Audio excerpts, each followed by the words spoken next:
একটা ছোট শব্দ কিন্তু দ্বিধা অনেক। অপরিচিত কাউকে সম্বোধন করার সময় আমরা প্রায় থমকে যাই। আপনি বলবো নাকি তুমি? মনে হয় তুমি বললে আপন মনে হবে, আর আপনি বললে দূরে। কিন্তু ঘটনা কি আসলেই তাই?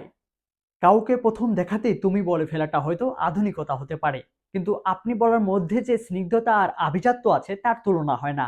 আপনি মানে কিন্তু দূরত্ব নয়, আপনি মানে হলো কাউকে তার প্রাপ্য সম্মানটুকু দেওয়া। মনে রাখবেন, অপরিচিত মানুষটির বয়স বা অবস্থান যাই হোক, আপনি সম্বোধনটি আপনার ব্যক্তিত্বের জলুস বাড়িয়ে দেয় বহুগুণে। সম্পর্ক যখন হৃদয়ের কাছে আসে তখন আপনির খোলস ভেঙে তুমিতে নামতে সময় লাগে না।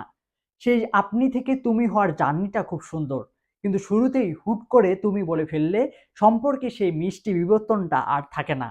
সম্মান দিয়ে শুরু করা সম্পর্কগুলোই সাধারণত বেশি দিন টেকে। তাই আসুন অপরিচিতদের সাথে শুরুটা হোক সম্মানের আপনি দিয়ে।